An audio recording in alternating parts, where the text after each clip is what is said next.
Hello everybody. तो आज की वीडियो के अंदर हम डिस्कस करने जा रहे हैं जो डिफ्रैक्शन है ड्यू टू सिंगल स्लिट, और डिफ्रैक्शन भी जो होगा वो फ्राउनहोफर डिफ्रैक्शन हम यहाँ पर डिस्कस कर रहे हैं। तो डिफ्रैक्शन भी दो तरीके का होता है, एक फ्रेजनल डिफ्रैक्शन और फ्राउनहोफर डिफ्रैक्शन। लेकिन पॉलिटेक्निक के जो सिलेबस में है वो हम फ्राउनहोफर डिफ्रैक्शन करेंगे, और वो भी ड्यू टू सिंगल स्लिट से करेंगे। डबल स्लिट या एन स्लिट या उससे ज़्यादा स्लिट में हम नहीं जाएंगे। तो यहाँ पर diffraction due to single slit ही सिलेबस के अनुसार हम यहाँ पर डिस्कस करेंगे। और जो डिफ्रैक्शन के बाद जो स्क्रीन पर हमारा एक इस तरह के जो इंटेंसिटी डिस्ट्रीब्यूशन कर्व आता है उसको हम समझेंगे कि यहाँ पर देखेंगे कि जो मैक्सिमा की क्या कंडीशंस हैं और मिनिमा की भी क्या कंडीशंस हैं। मतलब क्या हुआ कि इंटेंसिटी कहीं पर ज़्यादा होती है, कहीं पे जो चमक होती है वो ज़्यादा होती है, कहीं पे चमक कुछ कम होती है। तो इस तरह का एक पैटर्न हमें यहाँ पर जो स्क्रीन लगी होती है उस पर मिलता है। तो इसकी एक्सप्लेनेशन पूरी इसमें हम मैथमेटिकली यहाँ पर समझाएंगे, और जो इस डायग्राम को हमने एक चीज़ दिखाई है उसको हम समझेंगे। तो ये फ्राउनहोफर डिफ्रैक्शन है। फ्राउनहोफर डिफ्रैक्शन के अंदर हम क्या यूज़ करते हैं, दो लेंस हम यहाँ पर यूज़ करते हैं, और जो सोर्स, एक सिंगल सोर्स यहाँ पर यूज़ किया जाता है, और जो सोर्स से जो लाइट यहाँ से जाएंगी वो इस लेंस के हेल्प से हम उनको पैरेलल बनाएंगे। एक पैरेलल वेव फ्रंट यहाँ पर जो ए सिंगल स्लिट है ए बी, यहाँ पर हमने एक यहाँ पर सिंगल स्लिट इसको दिया है, ये ए बी एक सिंगल स्लिट है। जो स्लिट विथ यहाँ पर ये है ई है, और यहाँ से आगे जो वेव फ्रंट निकलेगा उस वेव फ्रंट को इस लेंस की हेल्प से हम एक तरीके से उसको फोकस करते हैं, और देखते हैं कि जो सीधी रेज यहाँ से आती हैं, जो लाइट की जो रेज सीधी वाली हैं वो यहाँ पर ओ पॉइंट पर एक तरीके से फोकस होती हैं। इसको हम यहाँ पर जो इंटेंसिटी मिलेगी उसको हम कहते हैं प्रिंसिपल मैक्सिमा मिलेगा, या सेंट्रल मैक्सिमा उसको हम बोलते हैं, क्योंकि यहाँ पर जो इंटेंसिटी होगी वो ज़्यादा होगी। और ये इंटेंसिटी का ग्राफ यहाँ पर ये है। अगर हम इंटेंसिटी का एंगल अल्फ़ा यहाँ पर अभी समझेंगे क्या है, अल्फ़ा कहीं ना कहीं जो यहाँ पर ये एंगल है उससे ये जुड़ा हुआ है कि कितना एंगल यहाँ पर रखें तो यहाँ पर ये इंटेंसिटी कैसे कैसे डिस्ट्रीब्यूट यहाँ पर होगी। और बाकी जो और रेज हैं उनको एक पी पॉइंट मान लेते हैं कि एक पी पॉइंट पर यहाँ पर भी हमें कुछ इंटेंसिटी मिलती है, मैक्सिमा या मिनिमा, उसको भी हम देखेंगे। और ये ओ पॉइंट से यहाँ पर ये ओ जो पॉइंट हमने लिया है सेंट्रल मैक्सिमा, और पी पर भी एक इंटेंसिटी आएगी। वो इंटेंसिटी का डिस्ट्रीब्यूशन कैसे होगा उसकी कंडीशन हमें यहाँ पर देखनी है। तो ये फ्राउनहोफर डिफ्रैक्शन का एक यहाँ पर एक्सपेरिमेंटल अरेंजमेंट भी हम इसको कह सकते हैं कि यहाँ पर सोर्स है, एक लेंस यहाँ पर L1 है, जिसकी हेल्प से जो लाइट यहाँ से आ रही है या इनफाइनाइट से जो भी लाइट आ रही है उनको ये एक पैरेलल रेज के रूप में कन्वर्ट करता है। और वो पैरेलल जो भी वेव फ्रंट यहाँ पर होगा वो स्लिट ए बी पर यहाँ पर इंसिडेंट होगा, और यहाँ से निकलने वाली जो रेज होंगी उनको इस सेकेंड लेंस L2 की हेल्प से हम स्क्रीन पर उसको फोकस करते हैं। और जो रिजल्ट आता है इंटेंसिटी डिस्ट्रीब्यूशन का वो इस तरह से कुछ निकल के आता है, उसको यहाँ पर समझना है। तो हम यहाँ पर देखेंगे कि यहाँ से जो स्लिट ए बी है, यहाँ से जब हमारा वेव फ्रंट आगे बढ़ेगा तो वो सेकेंडरी वेवलेट्स की फॉर्म में आगे बढ़ता है, और उनके बीच में भी इंटरफेरेंस होता है। यानी कि वहाँ पर भी हमारा जो फेज डिफरेंस है, या हम कहेंगे पाथ डिफरेंस है, क्योंकि हमने इंटरफेरेंस पढ़ा था। इंटरफेरेंस का जो वहाँ पर हमने रीज़न देखा था क्या होता है कि कोहेरेंट सोर्स होना चाहिए, और जो पाथ डिफरेंस उनमें हो, कांस्टेंट पाथ डिफरेंस वहाँ पर होना चाहिए। लेकिन यहाँ पर कोहेरेंट सोर्स की हम बात नहीं करते हैं, यहाँ पर एक सिंगल ही सोर्स है, और वो एक तरीके से यहाँ पर एक सिंगल स्लिट से पास हो रहा है। तो यहाँ पर हम देखते हैं कि जो हमारा, अगर हम इस रेज के बारे में और इस रेज के बारे में यहाँ पर देखें, और ये स्ट्रेट जो यहाँ से रेज गई है, मान लेते हैं कि ये वाली जो रे यहाँ पर गई है, ये वाली जो रे है, ये वाली वो यहाँ से जो एंगल बनाती है वो थीटा बनाती है। और अगर हम ए से यहाँ पर जो ये रेज है ये वाली, इस पर एक परपेंडिकुलर या नॉर्मल यहाँ पर डाल दें, ए के ये परपेंडिकुलर में डाला है, तब देखते हैं कि जो बी के होगा वो इसमें और इसमें एक तरीके का पाथ डिफरेंस है। तो ये पाथ डिफरेंस हमें यहाँ पर कैलकुलेट करना है। तो ये बी के एक तरीके से पाथ डिफरेंस है, यहाँ पर ये पाथ डिफरेंस है।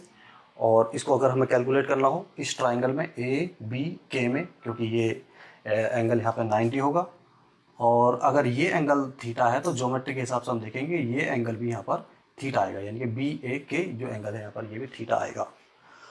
तो बी के अगर हम यहाँ से फाइंड करें तो ए बी साइन थीटा लिखेंगे, और क्योंकि ए बी की जो यहाँ पर ये स्लिट है, स्लिट विथ को हमने ई माना है, कहीं कहीं हम इसको डी भी माना। पिछले ही कुछ वीडियो में हमने देखा था कि जो स्लिट होती है उसको, उनके बीच की डिस्टेंस को मैंने डी मानते हैं, लेकिन यहाँ पर हम ई मान के चल रहे हैं, डी भी मान सकते हैं, इससे कोई फर्क नहीं पड़ता है, लेकिन यहाँ पर हम ई मान के चल रहे हैं, तो ई साइन थीटा यहाँ पर ये एक पाथ डिफरेंस बी के वो आता है।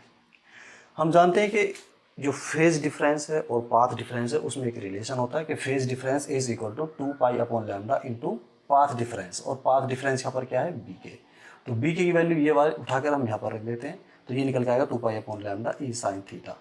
तो ये एक तरीके से यहाँ पर फेज डिफरेंस निकल के आता है बिटवीन दिस रे एंड दिस वन रे। तो अगर इनमें फेज डिफरेंस है और कांस्टेंट फेज डिफरेंस है तो वहाँ पर इनमें इंटरफेरेंस भी होगा, और उसके बाद हमें जो एम्पलीट्यूड्स होंगे वो कहीं पर मिनिमम या आउट ऑफ फेज मिलेंगे या कहीं पर सेम फेज में मिलेंगे, तो उसी हिसाब से इंटेंसिटी भी यहाँ पर वेरी करेगी। लेकिन जो इंटरफेरेंस में हमें रिजल्ट्स मिलता था कि डार्क ब्राइट फ्रिंजेस वहाँ पर मिलती थी, वे यहाँ पर इस तरह से यहाँ पर भी मिलेगी, लेकिन यहाँ पर देखेंगे कि जो ब्राइट हमारी फ्रिंज होगी ब्राइट उसकी अपनी कुछ विड्थ होगी, लेकिन डार्क जो होगी वहाँ पर इंटेंसिटी कम होगी, और जो फिर से एक ब्राइट वाला रीजन आएगा और ब्राइट वाला रीजन की जो विड्थ होगी वो ज़्यादा होगी, और जो यहाँ पर डार्क वाला रीजन होगा उसकी विड्थ इतनी ज़्यादा नहीं होगी। तो यहाँ पर एक तरीके से हम देख रहे हैं कि जो इंटरफेरेंस में था कि ब्राइट डार्क और सेम विड्थ की वहाँ पर फ्रिंजेस हमें मिलती थी, लेकिन यहाँ पर हमें विड्थ का यहाँ पर क्या होगा डिफरेंस होगा। डार्क की अगर विड्थ की बात करें और ब्राइट फ्रिंज की विड्थ की बात करें तो वो अलग अलग होगी। और ये अलग बात है कि जो इनको हम बोलते हैं सेकेंडरी मैक्सिमा, जो पीक्स यहाँ पर दिखाई गई हैं इनको सेकेंडरी मैक्सिमा बोलते हैं, और जो ये बड़ी वाली पीक है इसको बोलते हैं प्रिंसिपल मैक्सिमा या सेंट्रल मैक्सिमा, जो यहाँ पर हमें ये इंटेंसिटी मिलती है। चलिए आगे बढ़ते हैं। अब यहाँ से आगे क्या करते हैं, इसको समझने के लिए, थोड़ा मैथमेटिक्स को समझने के लिए हम कुछ रिजल्ट्स यहाँ पर डायरेक्ट यूज़ करेंगे, क्योंकि अगर उसका डेरिवेशन पर जाएंगे तो ये पॉलिटेक्निक के हिसाब से क्वेश्चन लेंथी हो जाता है, तो वो हमें नहीं करना है। तो हमें यहाँ पर कुछ रिजल्ट्स याद रखने पड़ेंगे और उसी के हिसाब से हम यहाँ पर ये आगे बढ़ेंगे। अब हम क्या करते हैं कि जो हमारी ये स्लिट थी ए बी, इसको हम n इक्वल पार्ट्स में डिवाइड कर लेते हैं। मान लेते हैं कि यहाँ पर ये छोटी छोटी स्लिट, हम इसको मान लेते हैं कि ये बहुत सारी छोटी छोटी स्लिट से मिलकर बना हुआ है, और n स्लिट्स इसको हम मानते हैं। और जब यहाँ से रेज निकलेंगी तो वो एक तरीके से यहाँ पर सेकेंडरी वेवलेट्स की तरह काम करेंगी और उनमें इंटरफेरेंस होगा, उसी हिसाब से इंटेंसिटी वहाँ पर डिस्ट्रीब्यूट होगी। तो जब n इक्वल पार्ट्स में हम इनको डिस्ट्रीब्यूट करते हैं, तो अगर हम किसी भी दो कॉन्जिक्यूटिव पार्ट्स के बीच में पाथ डिफरेंस अगर निकालें, तो जो पाथ डिफरेंस हमारा यहाँ पर जो फेज डिफरेंस अगर हम निकालें, तो फेज डिफरेंस किन्हीं दो कॉन्जिक्यूटिव पार्ट्स के बीच में निकालेंगे तो उसको n से हम यहाँ से डिवाइड करेंगे। तो इस तरह से हमने इसको n से यहाँ पर डिवाइड किया है। जो यहाँ पर ये फेज डिफरेंस था, यहाँ पर ये फेज डिफरेंस जो आया था यहाँ पर ये वाला, ये इसको n से डिवाइड कर देते हैं। तो यहाँ पर जो n, जो इस स्लिट को हमने n पार्ट्स में डिवाइड किया था, तो उसको अगर दो रेज के बीच में हमें फेज डिफरेंस देखना है तो इसको n से डिवाइड कर देते हैं, और इसको मान लेते हैं कि ये d है। यहाँ पर ये इसको हम d यहाँ से मान लेते हैं। तो यहाँ पर जो रिजल्टेंट एम्पलीट्यूड आएगा एट पॉइंट P पर, इस तरह से जो रिजल्टेंट, जो यहाँ पर भी जितनी भी रेज होंगी उनका रिजल्टेंट एम्पलीट्यूड हमें कुछ यहाँ पर P पर मिलेगा, क्योंकि एम्पलीट्यूड से ही इंटेंसिटी जुड़ी हुई है। तो जो रिजल्टेंट एम्पलीट्यूड आएगा, मान लेते हैं वो R है P पॉइंट पर, तो वो आएगा A sign ND/2 sine D/2। A क्या है, जो भी यहाँ से जो रेज यहाँ से आएंगी, जो सेकेंडरी वेवलेट्स यहाँ से रेज निकलेंगी, ये वाली, ये उनका सबका एक तरीके से एम्पलीट्यूड है, और इक्वल एम्पलीट्यूड हम यहाँ पर मान के चल रहे हैं। तो इक्वल उनका सबका जो इंडिविजुअल का एम्पलीट्यूड है वो क्या है, A है। और n अभी हमने माना था कि स्लिट को n पार्ट्स में डिवाइड किया था। D यहाँ पर ये वाली वैल्यू है, ये यहाँ पर D ये वाली वैल्यू हम यहाँ पर दे रहे हैं। ये रिजल्ट हमें याद रखना है, ये हमें रिमेंबर याद रखना है। इसका डेरिवेशन पर हमें नहीं जाना, इसका भी अपना डेरिवेशन होता है, तो क्वेश्चन और बड़ा हो जाता है। वैसे भी ये पॉलिटेक्निक में अगर आता है तो लॉन्ग क्वेश्चन में आता है, तो लॉन्ग क्वेश्चन के लिए इतना जो मैं अभी बता रहा हूँ वो काफ़ी है। बस इसको समझना हमें कि कैसे कैसे हम इसको करें। तो ये जो रिजल्ट है इसको हमें याद रखना है कि जहाँ पर जो P पॉइंट पर रिजल्टेंट एम्पलीट्यूड आता है वो ये आता है A sine alpha ND/2 sine D/2। A जो हमारा रेज है उनका एम्पलीट्यूड है, और यहाँ पर जो n है वो यहाँ पर एक तरीके से स्लिट हमने कितने पार्ट्स में डिवाइड किए, D ये पर, ये यहाँ पर जो है ये बिटवीन टू कॉन्जिक्यूटिव पार्ट्स के बीच में जो फेज डिफरेंस है वो ये है। तो यहाँ से अब आगे हम आगे बढ़ते हैं। और अगर डी की वैल्यू ये वाली इसको हम यहाँ पर पुट कर दें, ये जो डी की वैल्यू थी वो हम यहाँ पर पुट कर दें, तो ये रिजल्ट यहाँ पर आ जाएगा ए साइन, और ये डी की वैल्यू हमने यहाँ पुट करी साइन, और ये डी की वैल्यू पुट करी। थोड़ा सा इसको और हल करते हैं, और यहाँ से ये जो एम्पलीट्यूड हमने, और यहाँ पर साथ ही हम मान लेते हैं कि जो पाई ई साइन थीटा अपॉन लैम्डा है वो अल्फा को इसको हम मान लेते हैं। अल्फा कहीं ना कहीं indicate, alpha is directly proportional to the theta. ये एंगल यहाँ पर जो अल्फा है ये डायरेक्टली प्रोपोर्शनल है। अगर अल्फा चेंज हो रहा है तो इसका मतलब क्या हो रहा है, थीटा चेंज हो रहा है, यानी कि जो रेज यहाँ से डिफ्रैक्ट हो रही हैं, जो डिफ्रैक्शन हो रहा है उसका एंगल यहाँ पर चेंज हो रहा है। तो एंगल से ही हम डिसाइड करेंगे कि ये हमारा जो पैटर्न आएगा वो कैसा आएगा। तो ये कुछ यहाँ से निकल कर आएगा रिजल्ट।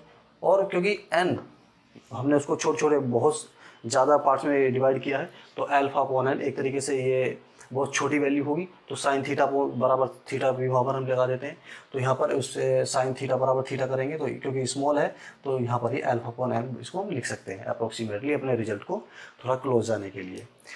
तो यहाँ से देखते एन ए को भी हम, क्योंकि एन ए क्या है, ये एम्पलीट्यूड है तो उसको भी ए मान लेते हैं। तो एन ए ये रिजल्टेंट एम्पलीट्यूड यहाँ पर क्या हुआ, ए साइन अल्फा एक तरीके से एम्पलीट्यूड है, क्योंकि ए ये भी एम्पलीट्यूड से जुड़ा हुआ, ये रिजल्टेंट एम्पलीट्यूड है एट पॉइंट पी। और अगर इंटेंसिटी की बात करें, क्योंकि हम जानते हैं कि जो इंटेंसिटी है वो एम्पलीट्यूड के डायरेक्टली स्क्वायर के प्रोपोर्शनल होती है। प्रोपोर्शनलिटी कांस्टेंट यहाँ पर अपने सिंप्लिसिटी के लिए 1 मान लेते हैं, तो यहाँ से ये इंटेंसिटी का फॉर्मूला निकल के आता है। जो इंटेंसिटी डिस्ट्रीब्यूट होगी वो हम देख रहे हैं कि अल्फा पे डिपेंड करेगी। अल्फा क्या है, अल्फा ये है यहाँ पर, तो अल्फा की वैल्यू किस पर डिपेंड कर रही है, थीटा पर डिपेंड कर रही है।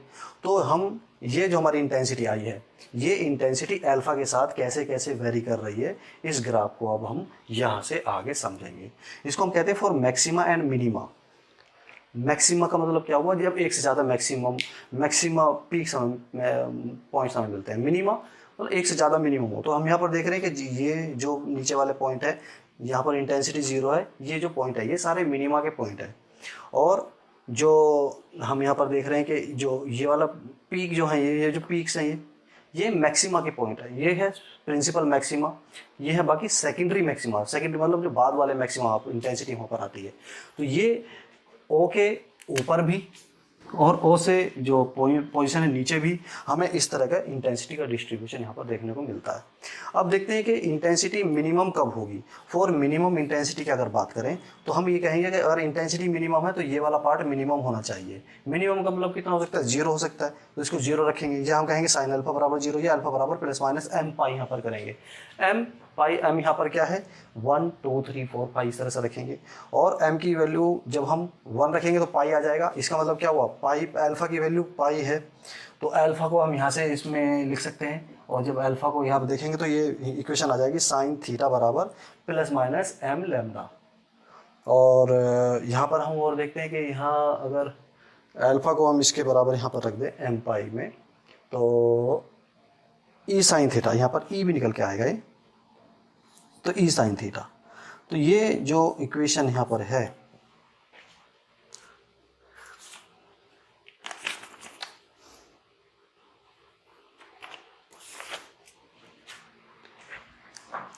ये जो इक्वेशन है ये वो इक्वेशन है जहाँ पर हमें इंटेंसिटी मिनिमम मिलती है। मिनिमम का मतलब जी, क्योंकि इक्वल एम्पलीट्यूड हमने माना है और आउट ऑफ फेज में जब भी मिलेंगे तो रिजल्टेंट इंटेंसिटी वहाँ पर 0 हो जाएगी, रिजल्टेंट एम्पलीट्यूड वहाँ पर 0 हो जाएगा। तो यहाँ से मिनिमम पॉइंट मिलेंगे। यानी कि अगर हम प्लस माइनस हम लेके चल रहे हैं, क्योंकि जो पोजीशन ओ है उसके दोनों ही तरफ ऊपर भी और नीचे भी, यानी कि लेफ्ट में भी और राइट में भी हमें इंटेंसिटी 0 मिलेगी। कहाँ कहाँ पर, जहाँ पर ये हम रख सकते हैं कि 1 अल्फा की, क्योंकि हमने अल्फा में इंटेंसिटी को ग्राफ प्लॉट किया है, तो यहाँ से अल्फा की वैल्यू 1 2 3 रखते चले जाएंगे प्लस माइनस। तो हम देखते हैं कि पाई 2 पाई 3 पाई 4 पाई ऐसे इधर को माइनस पाई 2 पाई इन पर मिनिमम होगी, यानी कि वहाँ पर तो 0 होगी। अब बात करते हैं कि मैक्सिमम कब होगी। तो मैक्सिमम के लिए यहाँ पर हम समझेंगे, इसको थोड़ा सा डेरिवेशन यहाँ पर कर लेते हैं। फॉर मैक्सिमा के लिए देखते हैं। अगर इंटेंसिटी को हम मैक्सिमम देखते हैं तो यहाँ से एक हमारे पास कंडीशन होती है कि D I upon D alpha, कि जो इंटेंसिटी है उसको अल्फा के रेस्पेक्ट में अगर हम डिफ्रेंशिएट कर दें और उसको 0 के बराबर हम रख दें, तो वहाँ से जो कंडीशन आएगी वो हमारे जो रिजल्ट यहाँ पर जो इंटेंसिटी के रिजल्ट्स आएंगे वो मैक्सिमा के पॉइंट्स होंगे।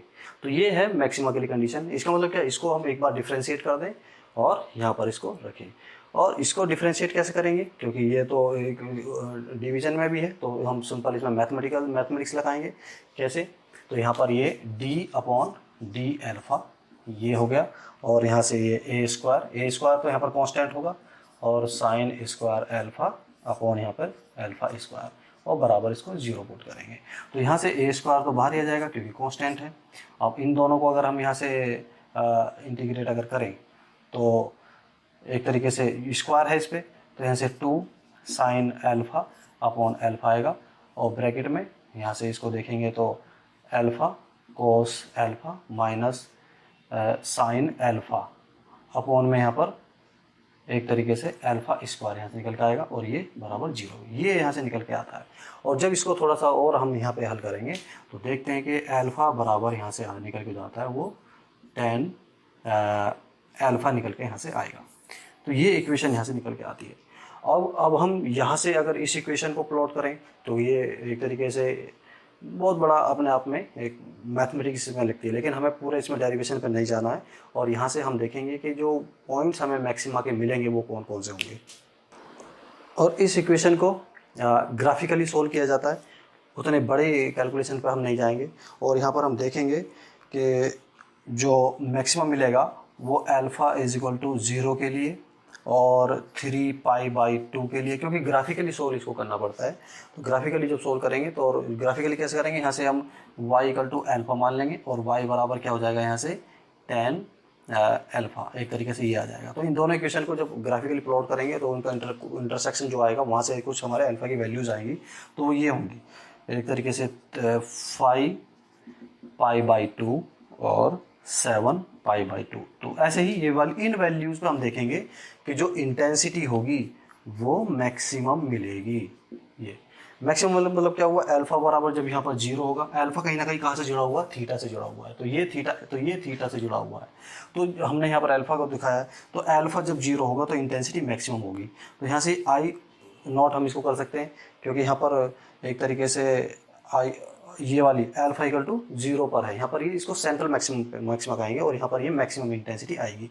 इसके बाद जो ये पीक्स हैं ये आगे वाले पॉइंट्स होंगे 3π/2, 5π/2, 7π/2, यानी कि क्या हुआ यहाँ का, इसका मतलब ये हुआ, ये पॉइंट्स जो हैं यहाँ पर ये ऐसे ही प्लस होंगे और ऐसे ही माइनस की साइड भी होते चले जाएंगे।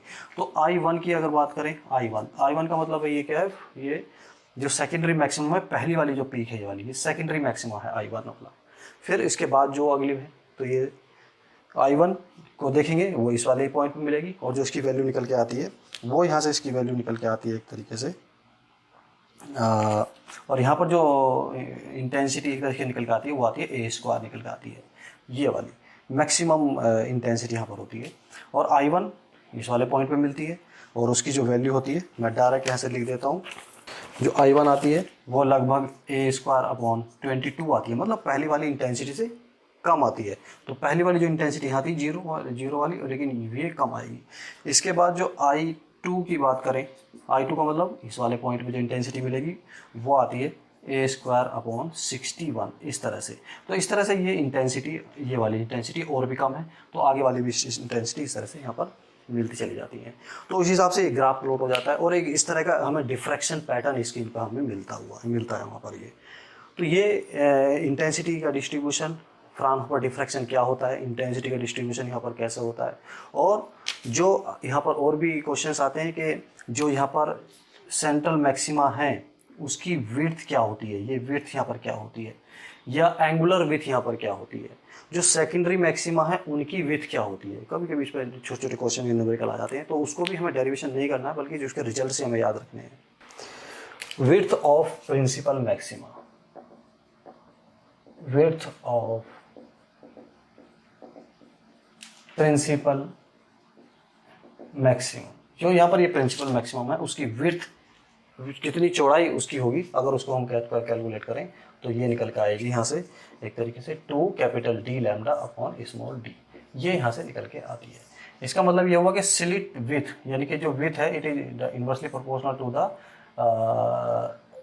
स्लिट विथ यहाँ पर हमने ई माना हुआ है, तो स्लिट विथ ई है, तो ये directly proportional two upon 1/E होता है।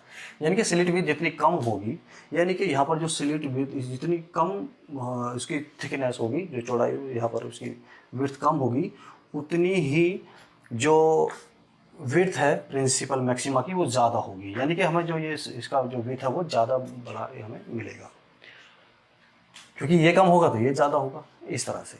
और यहाँ पर देखते हैं कि लैम्डा पर भी डिपेंड करता है, और उसके जो यहाँ पर ये स्लिट है, ये स्लिट और जो स्क्रीन है उसके बीच की जो डिस्टेंस है कैपिटल डी, जैसे कि हमने यंग्स डबल स्लिट में देखा था, तो ये उस तरह से यहाँ पर डिपेंड करता है। तो ये इस तरह से एक्सप्रेशन आता है।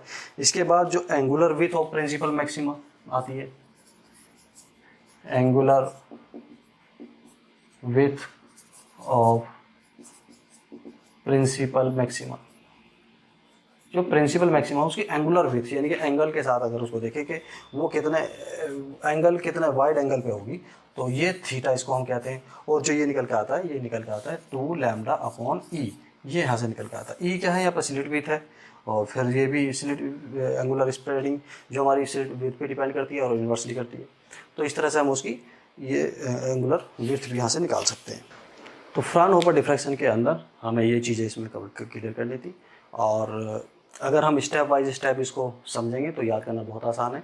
तो एक रिजल्ट इसमें हमें याद रखना था, जो कुछ रिजल्ट्स हमें याद रखने हैं, जैसे इंटेंसिटी के कुछ रिजल्ट्स हमने याद रखे थे कि यहाँ पर इंटेंसिटी ये कैसे कैसे आएगी, इसको कैलकुलेट करेंगे तो थोड़ा सा और ये लेंथी हो जाएगा, तो उस पर हमें नहीं जाना है, सीधे रिजल्ट याद रखने हैं और उस पीक को हमें डिफाइन यहाँ पर करना है। तो ये डिफ्रैक्शन के बारे में होगा। अगली वीडियो में हम कुछ और चीज़ें डिस्कस करेंगे। तो आज इतना रखते हैं। Thank you.